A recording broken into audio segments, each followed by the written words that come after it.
afternoon, ladies and gentlemen.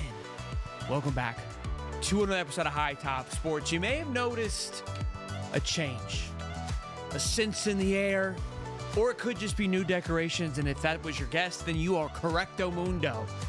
Look at her. Hang it up in the floor, baby. That's how it's said. I don't know. I mean, come on.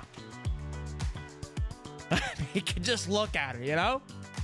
From the logo, Air Martin, boys and girls, getting after it. Shout out to Rick. Print on demand, they call them, boys and girls. Let's have ourselves a show. We got Eric Faucet joining us about 10 minutes here. Talk about the setup for Houston, because I got to be buck honest with you. I had Houston losing early. I had Clemson in my Final Four. I thought Houston was overrated. I hadn't even watched them. I ain't even been worried about them. I thought it was Duke from Jump Street, okay? I ain't got a clue about Houston, boys. Everybody's asking me. And my mom called me. She goes, why are we not worried? Because, you know, Duke looked good. I go, I know, Mom. But the team we're playing beat Duke. So I get it. Everybody was, you know, Duke looks like the big bad bully in the house. We talked last night. Cody was saying, you know, Duke hasn't been battle tested. And I go, look, battle tested doesn't mean nothing if you ain't been in it. If you ain't going to battle, because you just beating everybody. Last night, Duke went to battle.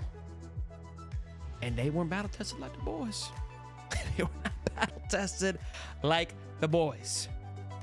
So we're going to talk about this game, you and I, how just perspective of how do we get off to a hot start? How do we get rolling for the boys going into this game? I mean, look, let's be honest. I haven't seen a full game still. We're going to the championship.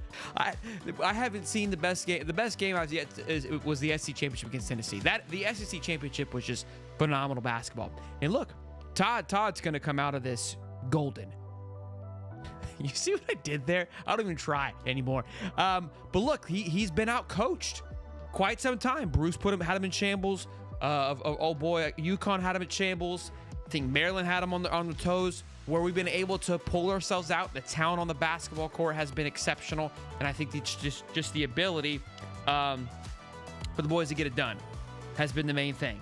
And look, I'm not trying to take away from Todd by any stretch, but that's going to be some things that I hope we can seem to figure out. Houston's been great on defense. That's what we have to continue to monitor. Let's give a huge shout out to Foco, though, boys and girls. You know our sponsor for today's show, rocking the Foco cap. Rock, listen, I want to add to the collection. I mean, nothing more would be iconic the fact that I scoop up the 07 championship bobblehead to add one more with the boy Focos. I don't know if you could still get the overalls on time for the spring game. If you want to be a part of that madness, the spring game is going to be one for the ages. It's just building up to be something special. But check out Foco. Link is in the description. Go to that link. See what they got going on. Florida gear. Right now, there's no better time than ever than to stock up on some Gator gear. Okay, use code HIGHTOP15 to get 15% off. Again, not on anything pre-ordered or anything that's already been discounted, but everything else, get after it at Foco. Use the link in the description. Been hanging out with us all month long, powering the channel, so thank you to them. He didn't get out coached. Look, Bragdon, I think he has been being out coached at certain times. UConn, we got out coached. I think Bruce Pearl defensively, they shut us down. We weren't able to handle them. Then come out the second half, they were able to shut Broome down. I think only had 3 points in the second half. And then the boys just elevated, started playing out of their minds. So he adjusted, right? He adjusted. So Will Richard, a legacy game tomorrow. Definitely time for Will to step up and be the guy. I feel like he's been quiet the last couple of games. He's due. He is due. Let's take a look at the stat sheet here and see how the boys played. Overall, I haven't seen. I know Walter Clayton just played out of his mind. Thomas Howe was big again, but this was a Walter Clayton show, to say the least. Ruben Shinyulu played a great game. I feel like he's been quiet because he's constantly finding himself in some foul trouble. Maybe we can talk to him a little bit, but you're at a point now you got to let the boys play. You're not really trying to critique or fix anything. Alex Condon, listen, you and I, we both watched him. We were calling for his head in the middle of the game. You guys were calling for his head in the middle of the game. He was getting bullied. He was just getting absolutely battered by Broome. But to his credit, stayed strong. Shout out to Golden. Like, this is where coaches kind of, again, we overlook these things, but the willingness to stick with him, right? The big charge. The charge for me just fired me up. A big charge like that in a game where Broom had not got a foul all night was just a massive momentum game changer. So keeping Condon, because Condon is he's scrappy. He won't quit on it. He's got to put some size on though. If that's what he wants to play. I would love for him to go after the hoop a little bit more. Kind of has a little timid to go after it. Maybe he's afraid of his touch. I don't know. Micah played some big minutes. He stepped up big time. Was able to provide a big physical body. So all those guys, I mean, everybody at their point in time stepped up. Denzel, only 3 points. Again, big three-pointer. He was quiet given what he's been doing. So maybe we'll see some more out of him. We got 12 points from Thomas Howe. Elijah Martin had 17. Elijah Martin, just the spark that we love. I mean, by golly, I mean, he is such a pivotal piece to this team that, again, Walter, you can have a guy like Walter, which is, you still need that guy. But there are other pieces surrounding it is what makes it come together and why we're sitting here in the national championship on Monday, boys and girls, and Auburn is not. Let's see here. Will Richard only had 7 points and 6 boards. Again, just not much from Richard yesterday. Ruben again, 5 points, 9 rebounds, 1 assist. Big game from him. Big game for 23 minutes. And again, 36 minutes from Will with only 7 points. I need more out of you, big guy. I got Thomas Howe getting up 25 minutes with 12 points and 7 boards. So I need more. I just need more from him. That's all I'm asking. And then, of course, Walter Clayton with 34 points at 35 minutes, a point a minute. Buddy was just absolutely nuts. But Martin's dunk, obviously, back here hanging up, was one that will go down, in my opinion, as a top Gator moment for basketball. Basketball's tough. There's obviously a lot of exciting moments, but this was such a pivotal moment in the game that it carries a lot of juice. It's going to carry a lot of juice. Working on a top 10 Gator basketball moment should be up tomorrow morning. And this is in there. This is in there. Could be a little bias. Could be recent bias. That's fine. I don't care. Shoot me. It's going to be in there. It's almost Monday night. What are we drinking on, boys? Seriously. I mean, tomorrow night's a dream. I'm ready to be dialed in. I'm ready to get after it. Pump talk to Eric too, man, because he has provided so much insight to this tournament, prepping us for these games, giving us great intel on what we can expect as fans. And if you care, I do. I care about those things, like how we look. And look, a big thing he said about Auburn. Auburn stays consistent. Auburn has this steady Eddie line, how they don't really go up too high or down too low. They just stay their game and stay their course. Florida is a roller coaster. We knew that. He knew that. Everybody knew that. It's no secret there. And by golly, a roller coaster it was. Auburn was 25-0 when leading by 5 going into halftime before yesterday. 25-1. Put it on the board. And I looked because we were like 29-0, right, when leading at half this year. I wanted to see when was the last time Florida wasn't leading at half.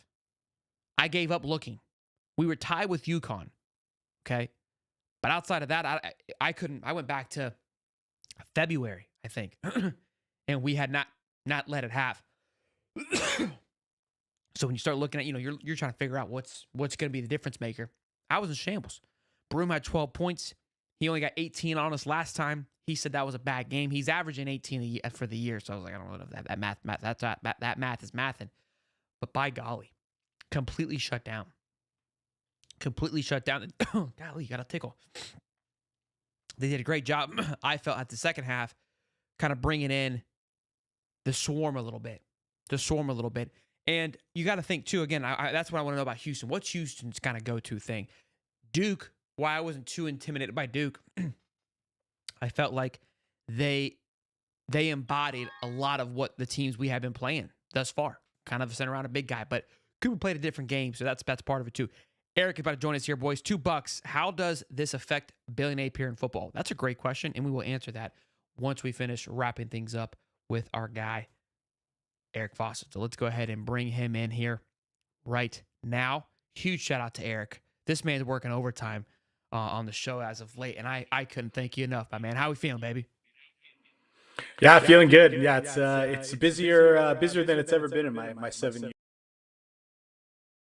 The Gators, all that, because man, there have not been many teams that have really captured the attention of the for sure the casual basketball fan, and I do think uh being in a national championship game has completely changed things. I think that while everyone talks about Florida as an everything school, I think there's still a lot of sports that it really does take a little bit of success for people to jump on. But man, when they do, they are all in. So it has been great to meet so many new people, listening to shows like this that are just so excited about Florida basketball. Yeah, we've been berserk. I don't know if you've seen, but we have been losing our minds over here on this show. Look, I told you when we first met, I've always loved basketball, and again, if you're not winning, it's not exciting to watch. So this has been something special to say the least. Like you said with Auburn, very steady. I mean, you kind of painted this picture perfectly, I think, of the expectations of what we should expect from Auburn. And what you said is kind of how it played out. Talk to me, though. What are your thoughts on how this Florida team looked? What were some things that you like, some things that you don't like, and things that you're hoping can turn around, if there is any, for tomorrow night's game? So for better or for worse, this is a coaching staff that has a huge belief in what they do and their game plan, and they are not one to make adjustments based on opponents, based on the flow of the game. So you could tell from really both the Texas Tech game and then the Auburn game as well. Both Texas Tech and Auburn, both teams that are really going to play through the post a whole bunch. And Florida was determined to play those one-on-one and say, hey, if you're going to beat us, going on down on the block, hitting a hook shot here or there, that's fine. What we're not going to have happen is go and double team and turn those attempts into threes. So you saw with Texas Tech, Texas Tech slowly started to get a little bit cold that way. They were scored early, then it started to go cold, and then Walter Clayton did Walter Clayton things. And then, with Auburn, it's was kind of the same script where in the first half, Auburn was getting whatever they wanted on the low block. Florida wasn't able to contain it, and Florida's offense couldn't really get in rhythm. Florida is a team that needs to be running in transition and pushing the ball to kind of be efficient. And when you're taking the ball out of your own hoop all the time, it's tough to do that. So you saw that Auburn had the lead, and then again, I don't want to play the game of like, oh well, I don't.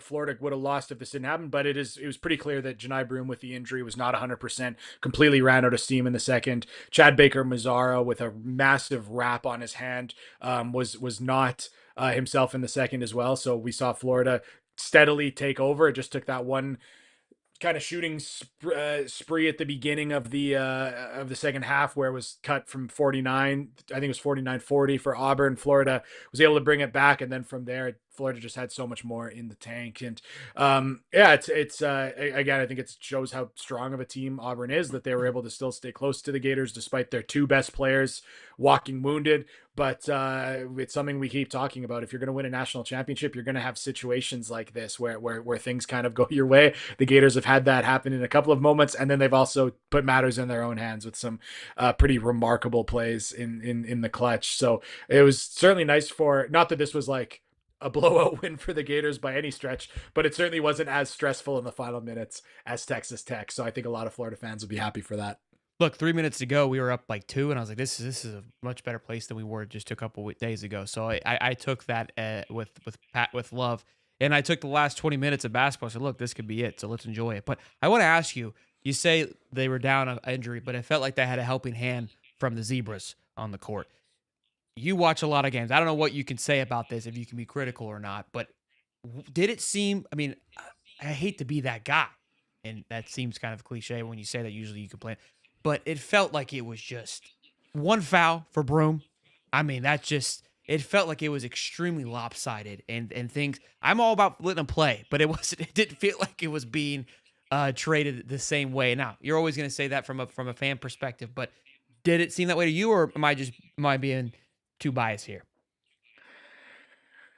I mean, this is what just gets me killed by the Florida fan base, because this happens all the time. I am just not one to ever really agree with a lot of criticism from the official, and I think that it's just every single game of basketball, particularly a big one, both teams feel like they're getting jobbed. I think everyone had a Sure. good laugh when Florida beat UConn and Dan Hurley came off the floor and thought he was getting screwed by the officials. Believe me, there were some big moments that I thought, like Thomas Houck having an incredibly clean block where I can't even fathom what I can't Shambles. even fathom where, like, what I don't. I need to go back and try. I was looking, trying to see what the ref called. I didn't see if he called a hit on the arm, if he called a foul on the body, just because I want to know what he possibly saw in that one. So there was some moments like that for sure. There was a lot of plays that I also thought people were pretty upset about that I thought were officiated fairly. Okay. I thought the Ruben Chinyelu flagrant one was like the correct call. I know that's not going to be popular, and but like, there was some situations too. I mean, Cheney Johnson got ripped across the elbow on a dunk attempt in the clutch by Conan. It wasn't called. There was that huge block by Thomas Hauk earlier that I thought was very clearly goaltending. Went back and looked at it. It was very clearly goaltending. And this is for everyone who's been watching college basketball this tournament, they see that they call everything goaltending and then they go and review it. I couldn't believe they didn't call that goaltending to look at. So Florida did have their own breaks. I Okay. do think ultimately the officiating was slanted in Florida's favor, but I don't think it was the all out jobbing that so many people Okay. did. But again, I know that people will crucify me for that one, but it's the kind of the way I was seeing it, and watching the game back. And of course, it's kind of nice to have the emotions come down a little bit and watch those plays a second time. And again, I do think a lot of the calls that were controversial, that Florida fans think that they got the bad call on. I do think a lot of them are right, but then there was a couple. Like I said, the Thomas Hauk one was just, I can't even understand what the official possibly saw. Like, again, I'm still not even sure what he called. I'm still not sure if he called a hit on the arm, hit on the head, body, block. Like, I don't know. I don't think he even indicated, and that's part of the reason that Golden was so upset. Look, I think it's a great point what you made though. Like I like that you kind of stood your ground of like, hey, like there it was probably bad across the board, but ultimately it was still not horrible because you make a good point. We're looking for our fouls. When on the other side, I'm not even noticing it, nor am I keeping like this organic track inside when Auburn's being missing those calls. So that's a good point. It just like you said, some of the ones like the Thomas Howell, like they just felt egregious. The Ruben Chenulu, I saw it back and I was like, okay, like I don't like it, but I get it. Like you gotta have to. That's a tough line. But yeah, the Thomas Howe one, a couple big ones there at the end. But and then the Elijah Martin, I feel like he got slammed too. But Mm. look, there it goes both ways. So that's usually how it works. It just felt again when you're watching your team and you're on the line there, it felt very very very stressful. Let's talk about this Houston matchup, man. This is obviously going to be a big one, and I was telling before the show, I don't have much on Houston here. I had Clemson in my Final Four, so let's you know how much I know. I thought this Clemson team had some hot stuff coming in. Houston just feels like they've kind of always carried that track record of they'll get a 1 seed, kind of scoop by in the Big 12, and then kind of fall flat somewhere, whether it's in the Sweet 16 or the Elite Eight. And sometimes they've made it to the Final Four, I think, once in the last 4 years, and I think even went to a championship. May have won. They won one. Well, I mean, it is pretty impressive what Kelvin Sampson has done at Houston, and when he Yeah. took over. I mean, they're in the American, a league that was, well, it's currently in a lot of trouble basketball wise. No one cares about basketball in the American. It's a bad basketball conference. They only went to the Big 12 2 years ago, and Yeah. right away they went to a Sweet 16 and did really well. So they haven't made a final, or they made a Final Four in 2021. Okay. Kind of again, which feels like a different time ago, but I mean, it's crazy. I know that a lot of people will now be familiar with Ken Palm, this very valuable tool that ranks teams 1 to 364, and it's kind of the a big thing for seeding, for NCAA tournament selection. It's kind of the metric everyone uses to say how good or bad a team is. I mean, the last 5 years for Houston, in 2021, they were fifth in the country. In 2022, they were fourth, or sorry, they're second. In 2023, they were second. In 2024, they were second. And in 2025, they are second. They have put Wow. together an incredible run that has unfortunately seen them fall short, I would say, in the NCAA tournament. Now, the reason they don't really get talked about it is because they haven't had that monumental first round upset. So again, they made the Final Four. The next year was an Elite Eight. That's great. Then the last 2 years have been Sweet 16s, which again is Sweet 16 is great. A lot of teams would be really happy with the Sweet 16, but when you're a 1 seed, you feel like you left a little bit of meat on the bone, and I think that's kind of been the situation for Houston. And again, there is a lot of randomness in the NCAA tournament, but when it comes to Houston, I really do think their style of play has traditionally not played well in the NCAA tournament, Mm. because you mentioned it, they have a distinct style. They only care about defense, first, second, third, fourth. They do not care about the offensive side of the basketball. And that is not a joke. That is, if you go look at Kelvin Sampson, that's all he talks about in games, even that they struggle to score. He says, oh well, our defense needs to be better. It is just their 100% focus is toughness, physicality. You'll also see around Twitter right now, a lot of their practice clips are getting shown, and their practices are guys just diving across the floor for loose balls, guys getting hit with pads, physicality, like it looks like a football practice. And in recent years, that has meant when it gets to the NCAA tournament and everyone's playing a little bit more physically, a little more defensive, they haven't been able to score enough.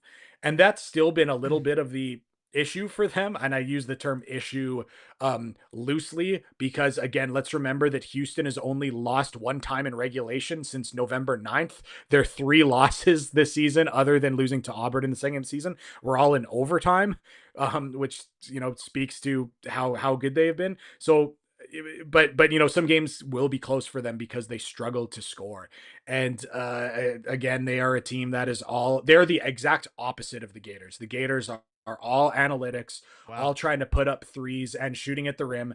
And Houston takes the least shots at the rim in the country. They don't take a lot of threes, and they take more mid-range jump shots than anyone in the country. So this could not be a more distinct stylistic change between one team that is all about analytics, taking great shots with Florida, and then a Houston team that does not care about shot quality whatsoever. There was actually a in my opinion, hilarious quote from Kelvin Sampson today. There's of course a bunch of media today between the Final Four and national championship game tomorrow.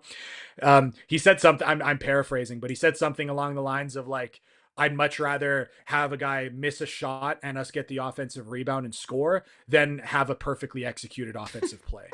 And if that doesn't tell you everything about Houston, like they want to play ugly. They want to grind. They literally, and they want to grind. They literally, their best offense is a missed shot. They're an incredible offensive rebounding team. They're not a very good first shot team. I mean, I know it comes across like a joke, but that is true. Their best offense is when they chip the ball off the glass, get an offensive rebound and put back. Look, and this is really like, this game is like a complete last stand for rock fight basketball versus analytic nerd ball. That though is just tormenting to an opposing team. I mean, that will just ruin your mind if you're like, this team looks like straight ass. And you're like, they're missing everything, but they're still tied. What is happening?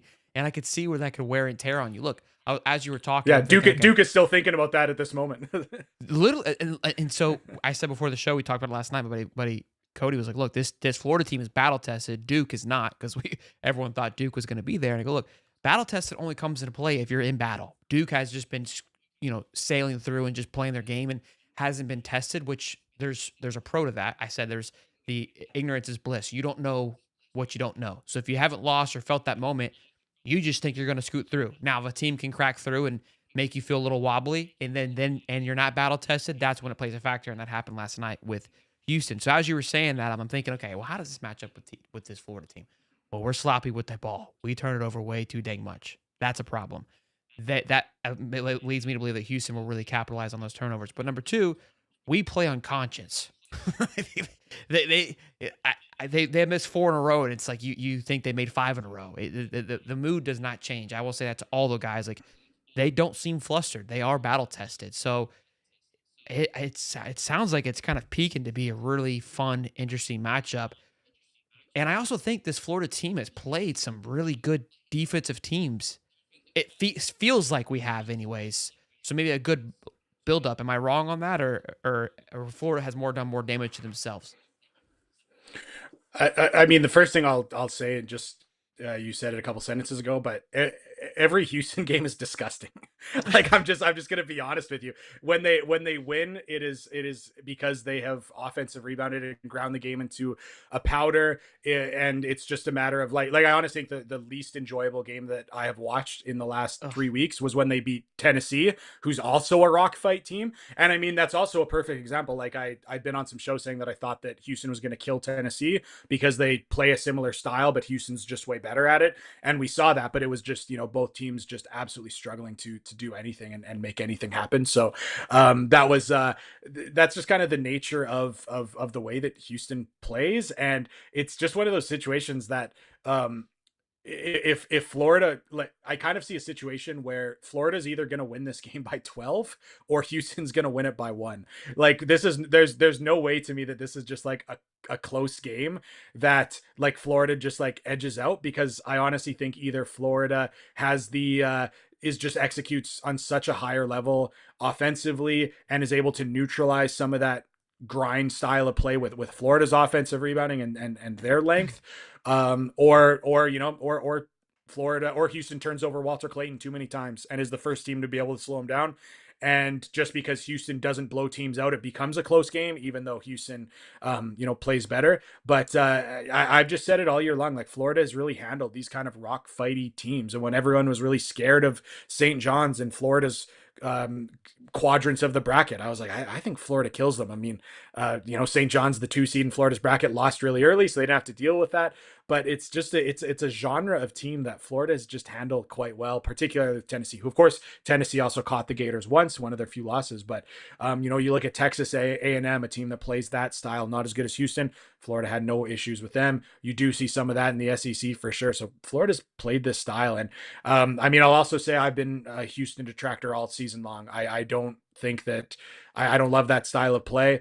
I think that there was a reason that it hasn't played up in March in recent years, and to be quite frank, I'm stunned that we're talking about a Gators Houston game. So I've been wrong on Houston. So let's throw that with a preface. But yeah, just given that the style of team that Florida has had success with, I do think things broke really well with this matchup, and I think the Gators are going to be much happier playing Houston than they were if it was going to be Duke. And that's how I think a lot of us, the fans, are feeling for sure. You mentioned St. John, and for people who don't know, St. John, I think was ranked second on defense this past year. They're one of the Oh, probably, yeah. And Houston's won, so they were the best, one of the best, and that was kind of yeah. what St. John's is second, yeah. Yeah, they came in with that was kind of their calling, right? Number 2. And think about that Arkansas St. John's game. How did Arkansas beat them? They just got hot. And something with those defensive teams, they're hard to kind of, I think what you're getting to alluding to too, it's hard to really give you a feel. It's like, look, if Florida's firing all cylinders, you're just not stopping them. Like, that's just what it is. And that Arkansas team was hot. They rolled into that game just not missing. They kind of the game they played before that with Kansas, and I think one more before that too. They were just really on this nice rhythm and felt comfortable shooting the ball. So it really didn't matter who was putting their hand in front of them or what defense they were throwing on. They were shooting into a 10-gallon bucket. It seemed like.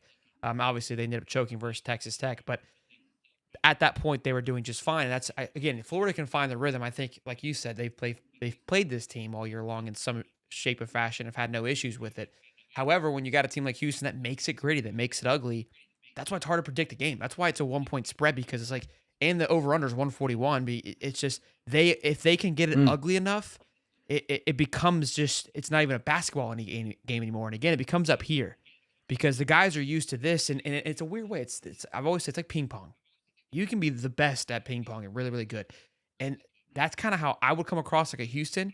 And I would be in my head because I'm like, this person has nothing that's better than me. They just keep hitting it back. I'm like, I can't get it past them. And they're just, and there's no offense. And they'll tee it up and I'll slam it. And that could really get to you if you're not prepared for it. And that's where I feel like this Florida team could fall into that little trap with Houston if it be. Yeah, and as much as I have talked, not with the highest level of respect of their offense, I mean, yeah, their defense is really good, and I can only imagine for Florida, as we speak, probably at this moment, Florida's still probably watching film, Florida staff, about what they want to do against this defense, and but at the same time, it's almost funny to talk about, like, Houston's really known for this really aggressive pick and roll coverage where they just absolutely trap everyone, force the ball into the hands of the point guard, and just make you scramble.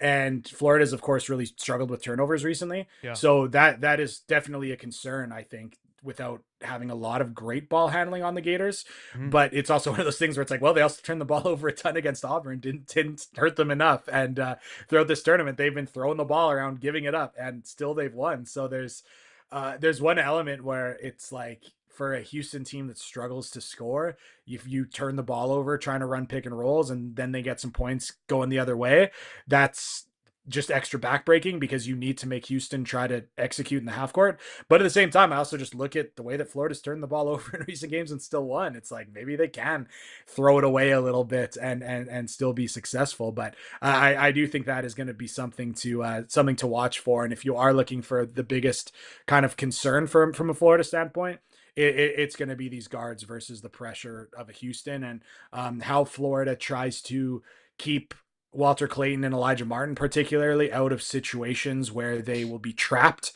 and be put in some tough spots. I think that's going to be the biggest concern for the Gators and kind of their biggest area of focus going into it.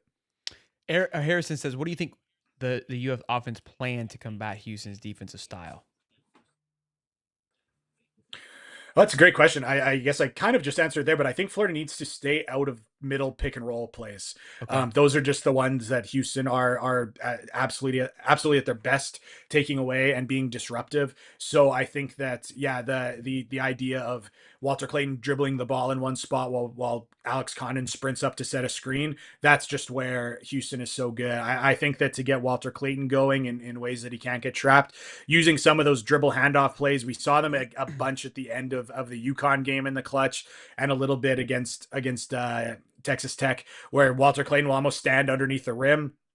Alex Condon will be at the point type position or the high post with the ball in his hands, and then from the middle of the floor, Walter Clayton sprints up to get a handoff.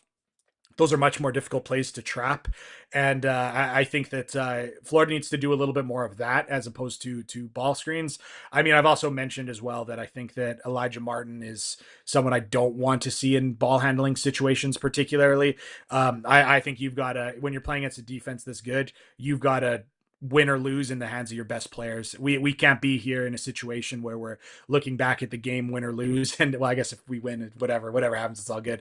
You don't want to see Elijah Martin and Will Richard, respectfully to those guys who are great players. We don't want to look back and see that one of them had 4 turnovers and the other had 3. If Walter Clayton has 7, I think you can deal with that, living and dying with the ball in the hands of your best player. Florida just can't be putting those other guys in situations where they need to be doing more than they're capable of and being distributors, ball handlers, all that. Houston is just too good. So again, that would be kind of the key to me and what Florida needs to do. Find some of these dribble handoff plays that are going to be for Walter Clayton that are going to be tough to trap. I compared Walter to last night's like a KDR, like kill death ratio for the COD boys out there. His turnovers is just part of the game. He's fast flying, right? Mm-hmm. He's gonna get you 27, 30 points, but he's gonna get you 7 turnovers, right? It's a great KDR. He's not gonna camp. He's not a sniper. He's not going 5-0. Okay, he's gonna get some deaths. He's gonna get some turnovers. So it's part of the game at this point. I quit bitching about it because that free flowing play is what allows him to put up 34 and just be unconscious when you need him most. So there's gonna be turnovers tomorrow, boys. I've kind of learned to come to that. What I would love to see is Condon. He can't, I think, gain 20 pounds overnight, but just drive the basket. What's with that? Can you know what I'm talking about? Like, he's there. It's like you're underneath the hoop, but just you're 7'4". Just go up. What is it?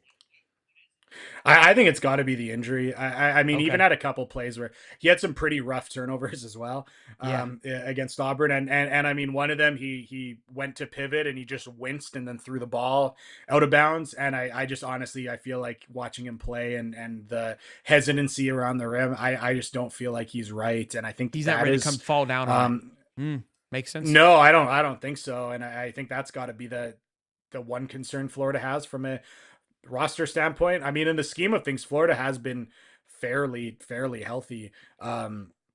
Generally speaking this year, like, yeah, they missed Walter Clayton and Elijah Martin for some games, missed Alex Condon, but it's not extended stretches for everyone. So they're pretty in a pretty good position here going into this one. But at the same time, if Walter Clayton is I'm not saying I don't think anyone is bottling up Walter Clayton, but if he's having a 21-point night instead of a 31-point night and someone else needs to pick up the slack, I think an important player for that would be Alex Condon. And another thing too, just going back to the trapping that Houston does, a lot of things that teams are going to try to do against that trapping is kind of those like quick short rolls, they're called, where essentially that ball screener just takes like 1 or 2 steps and the ball handler can quickly throw that ball to him before the defense is able to trap him and disorient him. So that's another thing that I think Florida might look to do. And again, that's going to put the ball in Condon's hands in situations where he'll have to be aggressive and drive. And if not, those are going to be dead plays. So I am definitely concerned. And it's one of those things that if he was coming down awkwardly and wincing on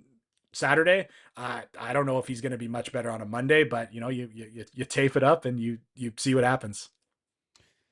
Mike has been playing good. Put him in. Jonas $2 says, Eric, fair to say Houston is similar to Tennessee?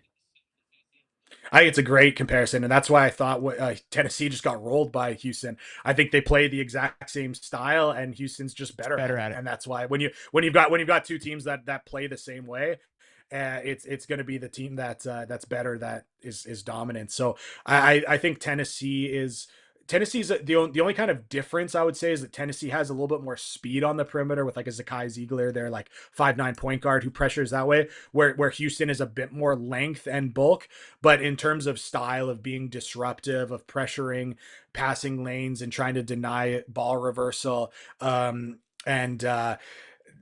trapping and again also offensively being pretty bad and just really banking on guys to shoot the ball. And again, that's something I do need to mention is Houston is number 1 in the country in 3-point percentage, which people keep using in a vacuum as a really impressive number, which it is, but they don't take many. So it's one of those things where I would rather be the 75th best team in college basketball in percentage, but really high in attempts. They don't take a lot, but they are capable of hitting them. And that's really what required them to get back in the game against Duke.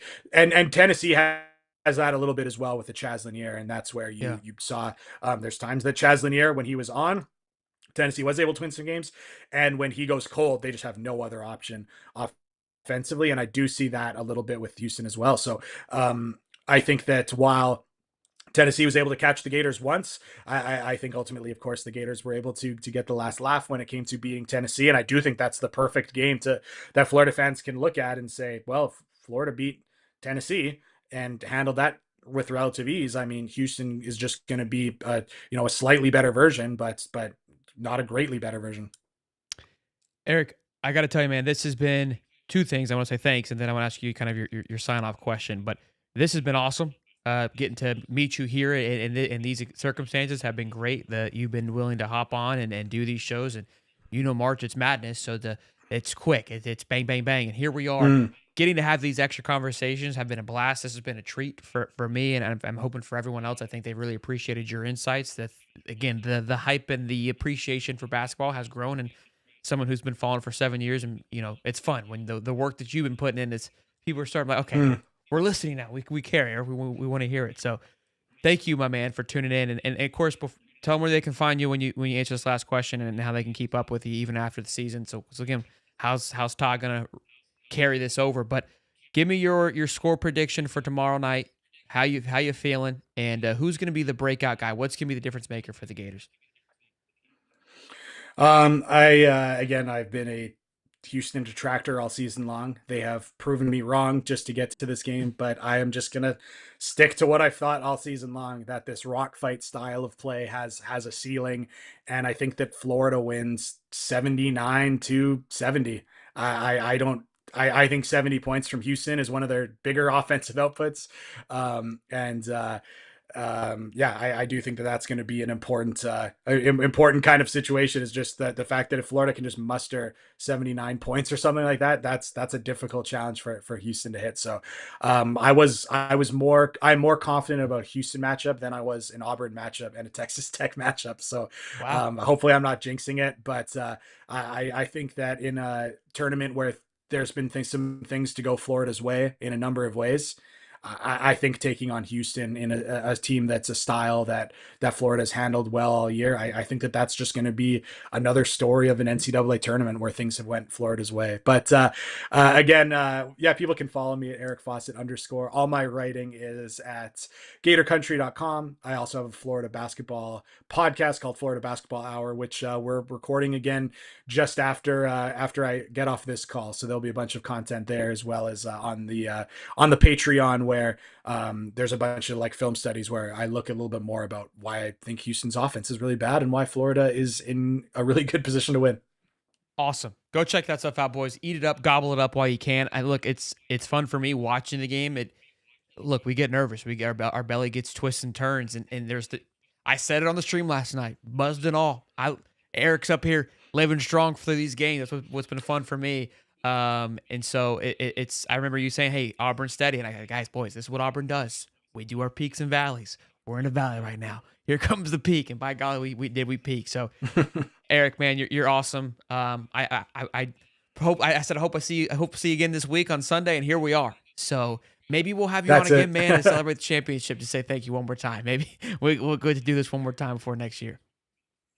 Yeah, hey, if Florida wins a championship, I hope it is a lot of great content for everyone. I hope we milk it for a whole bunch. I was actually curious what you'd be talking about on your show on April 6th at this time last year, and what you would have been talking about, and this is going to be hopefully a lot more exciting. Yeah, this has been a hell of a March and hell of an April, and to roll into spring camp. This has been fun. This has been a one for the ages for sure. And I called my boss. I said, "Hey man," I said, if Florida wins tomorrow, I'm calling out for the week. He's like, "Well, what if they lose?" I'm like, "I'm calling out for the week."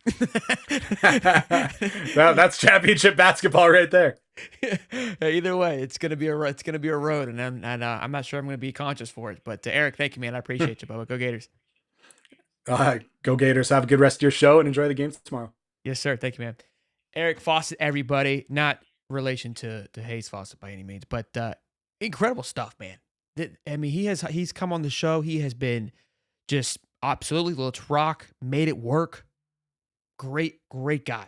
I've only talked to him over the stream. A lot of my relationships through this have been over the stream. People in the chat have been over the stream. Great stuff, man. Great stuff. Look, I can't wait to do this one more. I just kept saying, just give us one more night with the boys. Just give me one more night with the boys and girls. That's all I'm asking. And by golly, the boys delivered. We got the last and final night, and a lot of people were like, "Where are we gonna watch it?" We're gonna do it where it all began, boys. We're gonna keep it with the fam. There's just I'm weird about that. I like to lock it down. I like to be just close to the people I love. You're more than welcome to come hang out with the squad. We're gonna burn it down in the garage once again, and lay it out on the line, baby. Lay it out on the line. Give you boys and girls 2.5, 3 hours of just blood, sweat, and tears. And listen, I might get the HOA called on us. It's an 8:50 game. We're going deep into the hours, boys. Deep into the hours. So tomorrow, I'm hoping it is the longest stream ever. I'm listen. I don't like to jinx it. Everything you got to prepare though. You just like Lewis said. Lewis Murphy, when he came on, he's like, if you're not even talking, he was talking about like the championship. If you're not talking about being there, what are we even doing? I've been talking about this day back when we played in the SC Championship. I talked about what are we going to do on Monday? How am I going to manage this day? I was prepared to be here, okay? Were you? I was. The boys were. Let's get after it. And look at this. This is how you wrap up a show, boys and girls. Firm handshake. 50 pounds. Larry Bird's nephew, Mr. Clayton, dropping 40. Gators by 1,000,000. I mean, you know what? You got to feel real good. You got to feel real good going into the championship game with the best player in college basketball right now. There isn't too many teams that can say that. You know why? Because there's not too many teams playing tomorrow. Ask them. Ask them. Ask your friends that aren't Gator fans. Ask them what time they play tomorrow. They probably aren't. They probably aren't. Short answer. Short answer. Thought the girls Gamecocks were going to get it done. We could add an all SEC maybe possibly, but UConn girls they were once USC went down, it was theirs to lose, and by golly, they dominated everybody. They just bullied everybody. You weren't beating Page, or yeah, her name's Page, right? Good stuff to them. Congrats to them. But look, one more night. We got it. We will see y'all tomorrow. Tentative if we're going to do a pregame show at 8:05 with Champs Corner. I mean, at this rate, why not? Why not? We'll talk a little football. We'll talk a little b-ball. And the tip-off's at 8:50. We'll do the live watch party. Come hang out with us. I want all the loves. I want all the likes. I want to see you all there. Smash the like button now. 258 strong, boys and girls. I love you. Be good. Get a good night rest. Get ready to call in to work because we turn up. I'll see y'all boys tomorrow. Peace and love, baby.